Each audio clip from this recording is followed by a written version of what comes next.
Xin chào các bạn. Hôm nay Hà Thanh sẽ tiếp tục kể cho các bạn nghe một câu chuyện rất ý nghĩa về cáo và cò.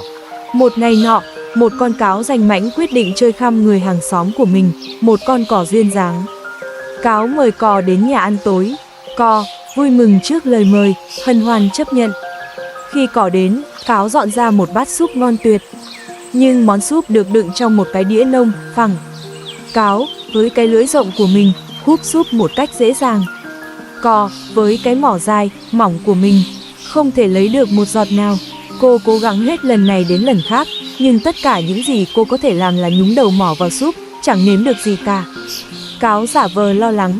Bạn thân mến, nó nói, sao bạn không ăn? Bạn không thích món súp của tôi sao?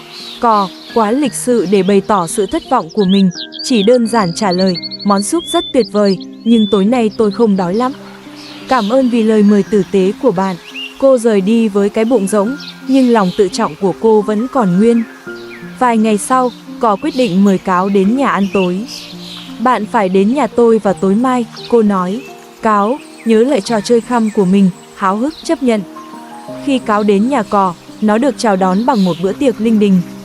Cò đã chuẩn bị một bữa ăn ngon tuyệt, nhưng cô dọn nó vào một chiếc lọ cao, hẹp có cổ dài.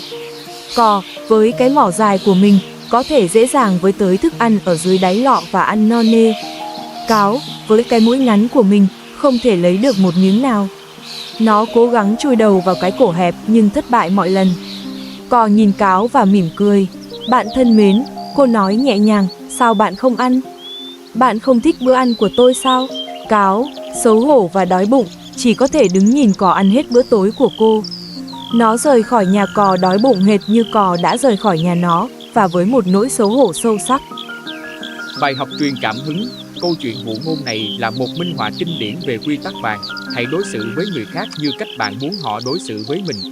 Sự thiếu tử tế của cáo đã quay trở lại với nó dưới hình thức một màn trả đũa hoàn hảo của cò. Câu chuyện nhắc nhở chúng ta rằng hành động của mình, dù tốt hay xấu, thường tạo ra một hiệu ứng lan truyền và quay trở lại với chúng ta. Hãy để câu chuyện này truyền cảm hứng cho bạn để trở nên chu đáo và đồng cảm trong mọi tương tác của mình. Khi bạn thể hiện lòng tốt và sự tôn trọng với người khác, bạn không chỉ làm phong phú thêm cuộc sống của họ mà còn xây dựng một thế giới nơi chính bạn sẽ được đối xử bằng lòng tốt và sự tôn trọng. Cách tốt nhất để nhận được những gì bạn muốn là hãy cho đi nó trước. Mối quan hệ của bạn là tấm gương phản chiếu sự hào phóng và duyên dáng mà bạn đặt vào chúng. Cảm ơn các bạn đã theo dõi câu chuyện. Hẹn gặp lại các bạn trong video sau.